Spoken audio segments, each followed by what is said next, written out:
on this computer. Hello, everybody. This is Pip Coleman coming in to do the Find Your Soul show. And this month we're talking about worthiness and self-worth.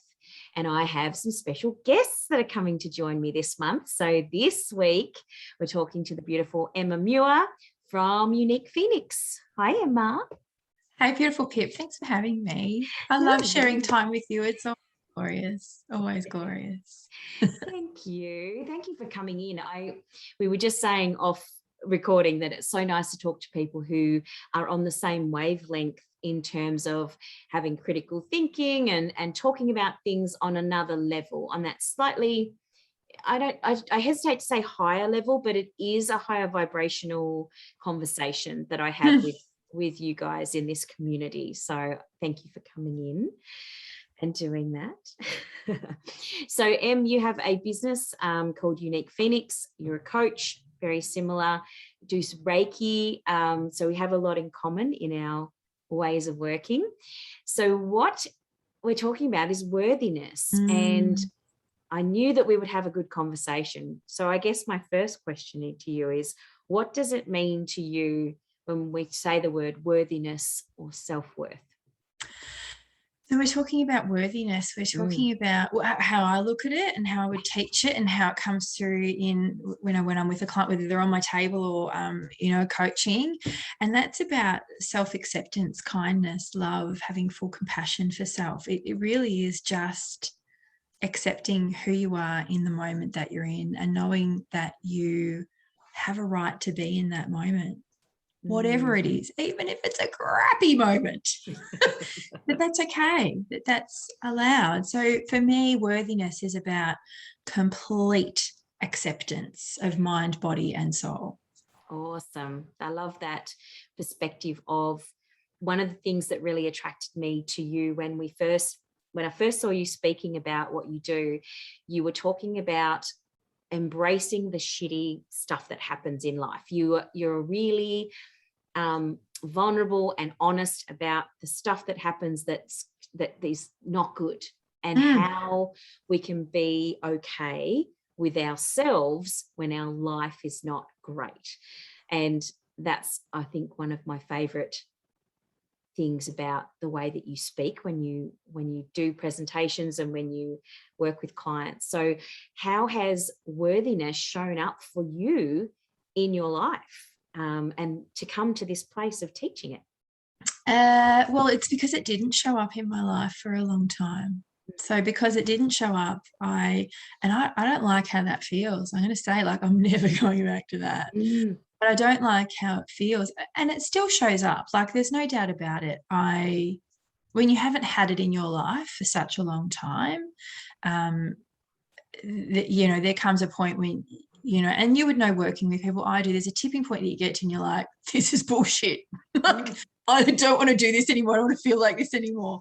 Yeah. And so I didn't feel worthy at all and was always trying to prove myself and have everything perfect and thought if I could just control every little aspect, then I'll be okay.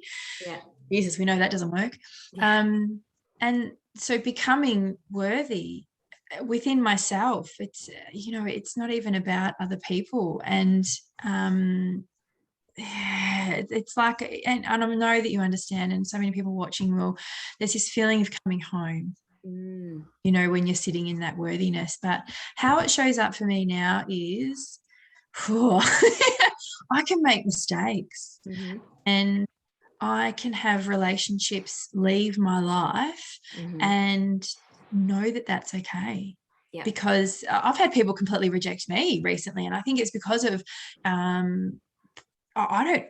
don't know what it's because of, but actually because it just sort of happened, like one day just not contacting me, and then I went to look something on Facebook and went, we're not friends on Facebook anymore. People I was really close with, and I just went, okay, not friends with them anymore. And I thought, that's okay. And I can still remember my kids sitting in the car and saying to me, why don't you just message her? And I went, well, and I explained, and my daughter goes, did you know you weren't friends? And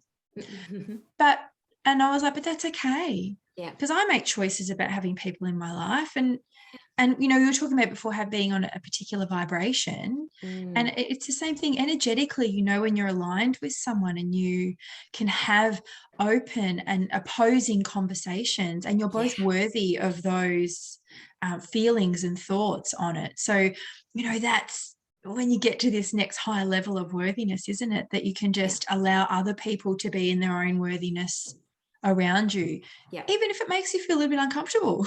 yeah, That's yes. okay. Definitely. And that's really interesting at the moment and so relevant. You know, people are, you know, some people are very opinionated on one end of the spectrum and very opinionated on the other end. And to have conversations, to be able to have conversations with people and not get drawn into a fight.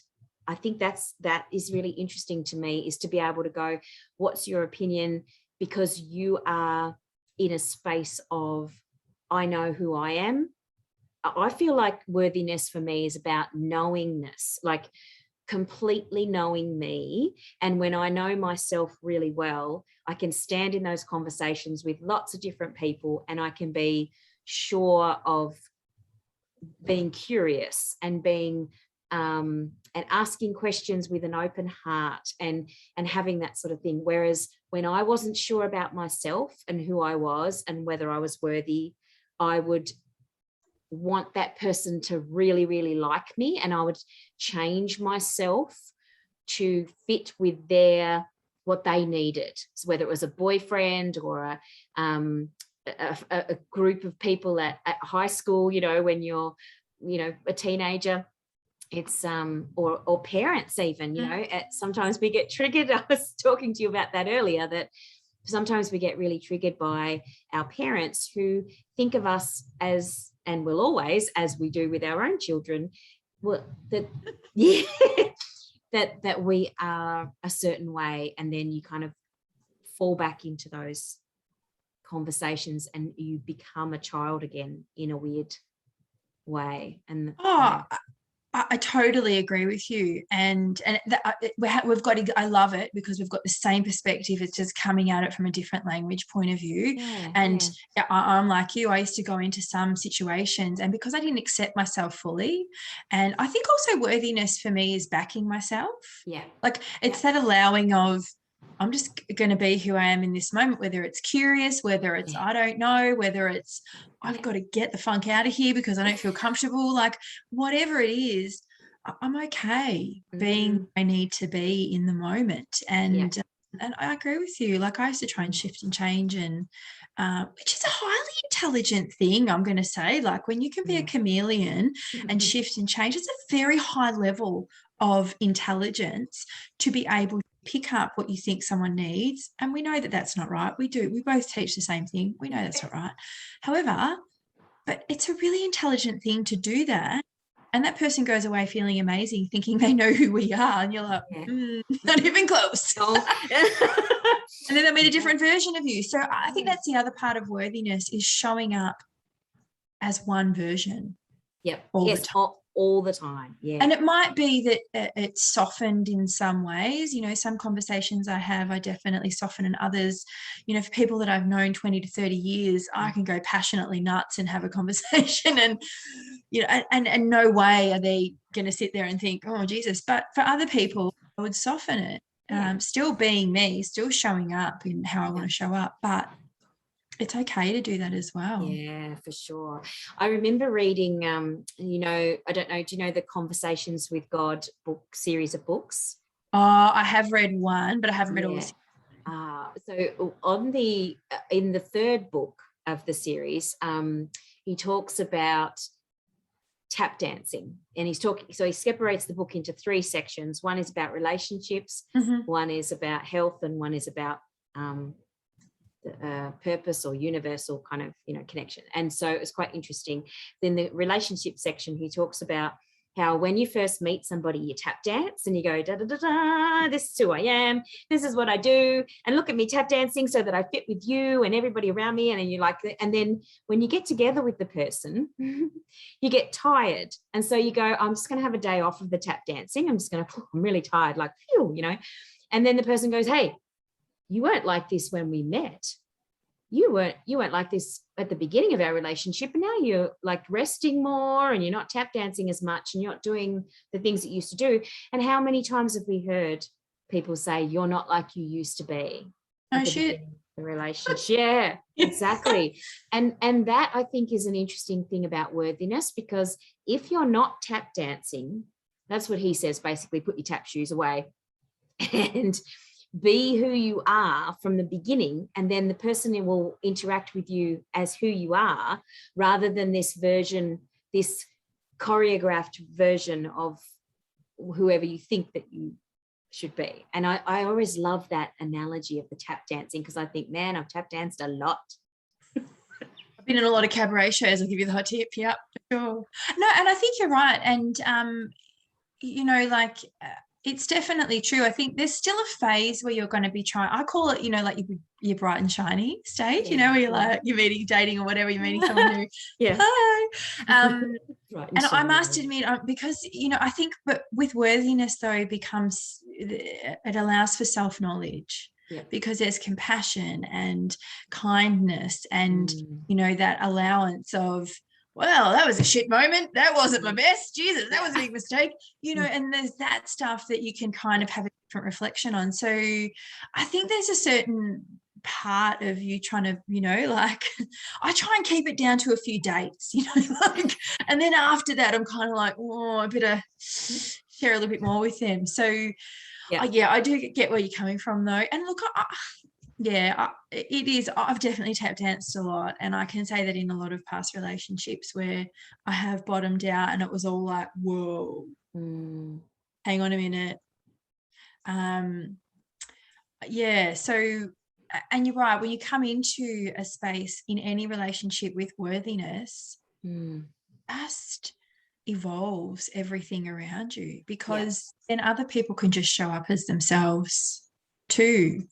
And whatever worthiness they're sitting in it, whatever level of worthiness they're sitting in and whatever they're working through, they're allowed to be in that space, which is really beautiful. And I must say, for parenting as well, it's definitely shifted my parenting around, because when I was first a parent, I wasn't worthy at all. Yeah. And so I've moved into this space, and even my kids have seen that change and shift with me, which is beautiful. Yeah. And, we have some very interesting conversations for the ages that they are. However, because I'm in a space of, I would never say complete worthiness. I don't think I ever want to stamp that completely worthy, because you still have new situations. I don't know about you, but I like to put myself in situations where I'm challenged. Sure. I'm like pushed a little bit, because then I get to grow, because you can't grow and if it's all sunshine and moonbeams, can you? Yeah, exactly. So I think purposefully I do it, and it helps me grow my worthiness. That's a really interesting way of thinking about it, because the world is changing quite dramatically at the moment, and a lot of people are really struggling with that, because they're trying to hold on to what they were doing, and they can't do that anymore. They need to up level and change things up. But I love that. I love that you said that your kids have noticed the change in you, and that you have different conversations with them now, and that is fantastic, because it's not just about relationships, intimate relationships, and it's not. It is about the way that we relate to our kids, and if you can stand in your power, worthiness, I feel like, is about empowerment as well, standing in your truth. If you can stand in that, and you can let somebody else, I feel like you can let somebody else stand in their truth when you are in that space.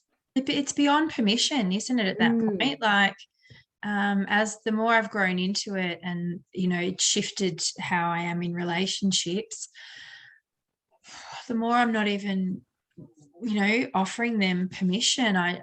There's quite often where I say nothing just to give them space, because I can't give you worthiness. You have to step into it yourself. You can be taught all the tools and everything that you want, but in the end, you have to allow it. You have to accept yourself as you are in any moment. And when you can do that, then the world will, and as you and I know, you've completely shifted some of the things that you do in your business. I'm in the process of doing that at the moment and creating something a lot bigger than what I've done. So, like, but that's worthiness, is saying I own what I do, and I own all the learning and everything that I've, you know, that I've come to this point with. And I've got to step forward with that and change. Because you're right, a lot of people are, but that's what I know, and I need to do it this way, and that's how the business works. And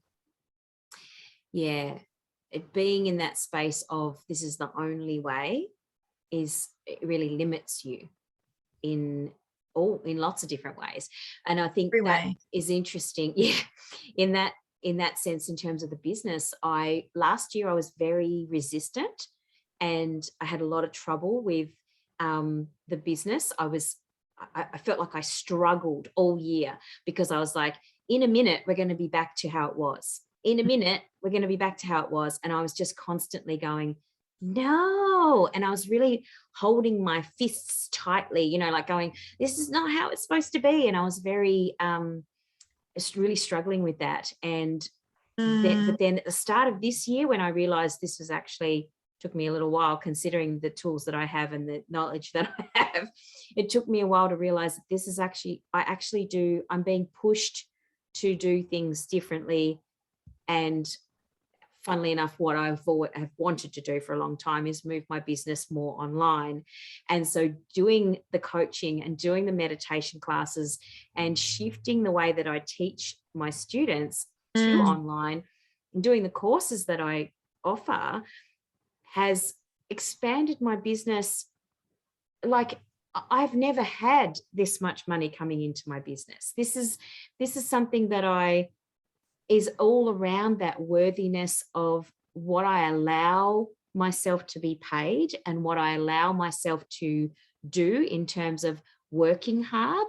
Like, I had some beliefs that needed to be dissolved around, to get more money into your business, you need to work harder.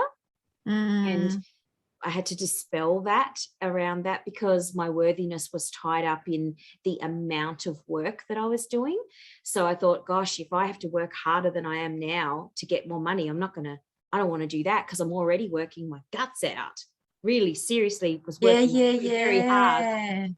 You know, I was working really hard, but I wasn't making that much money. And now, as of the start of this year, I'm making more money than I've ever made, and I'm not working even half as much as I was before. So what a shift, what a complete, like, you know, reframe. And it was all around being deserving of the money that I earn.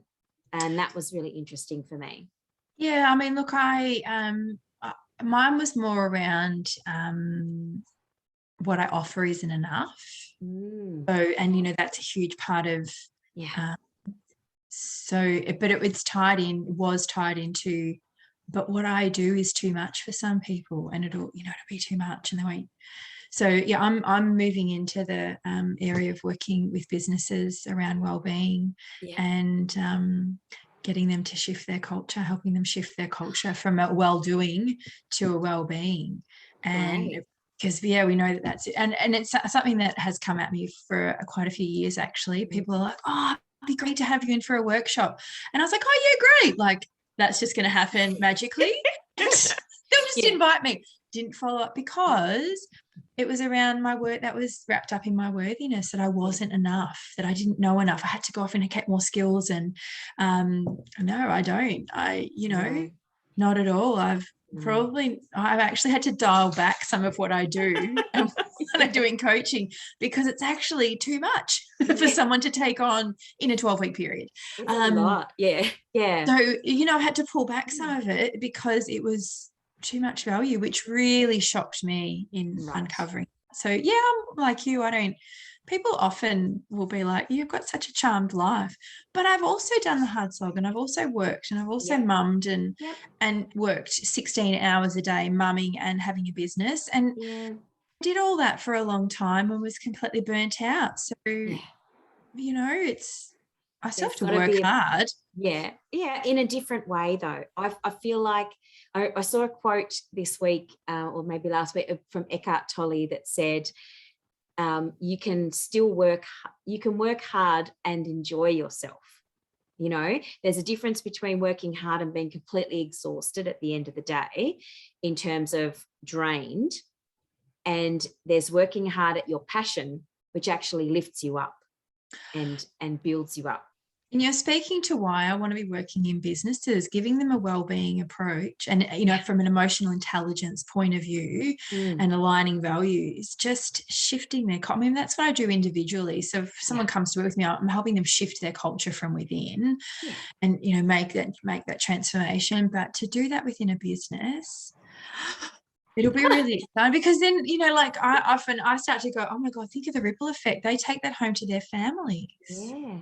Yep. And then you've got, really emotionally intelligent, emotionally highly skilled people going home to parent and be around their families and have compassionate conversations and are worthy of themselves. And I just remember when my babies were kids, like when they were babies, and I kept hearing sleep promotes sleep. And I remember waking up in the middle of the night and feeding my baby and thinking, so then kindness promotes kindness and love promotes love. And I just, my whole brain exploded. Yeah. And I just thought, oh, so then asshole promotes asshole and negativity. Right. I see. Couldn't make that shift at that point because I was very unworthy. However, I can still remember thinking that and going, right. Yep. So cool. I love that you got it. You weren't ready to step into it yet, but you got it and you remembered it, and now you can apply it in a bigger way. And isn't that the thing too? A worthiness is never ending. Like it's gradually you add to your worthiness and you become more confident, you become more compassionate, more kind, and therefore more worthy. It's like a compound. Not that I know anything about compound interest, but it's like compound interest. Well, it's it's love. It's infinite. Yes. There's no, when you're sending out love into the world, it obviously reverberates back to you, but it's infinite and you can keep going deeper into it and exploring more and become more self-aware and have more self-knowledge and absolutely, because then you do the next scary thing and suddenly you're a bit more, you've got some more worthiness, some more love, and you're like, oh my God. Yes. Yeah. So that's what I think that's why I think it's interesting that you said that at the beginning, that there is no sort of top level of worthiness. Like you wouldn't ever go, I'm as worthy as I can possibly be, because you never know what's going to be around the next corner that's going to take you to the next level. And we are such dynamic beings that we can actually embrace even more than we ever realized that we're possible of embracing in terms of all things. We definitely don't, I remember hearing in school that we only use 10% of our brains, so what else is there? Does that mean that we only use 10% of our hearts as well? And we only use 10% of our, like, what else are we not using our full capacity of? That's interesting to me. Like, I find that fascinating. I love that point.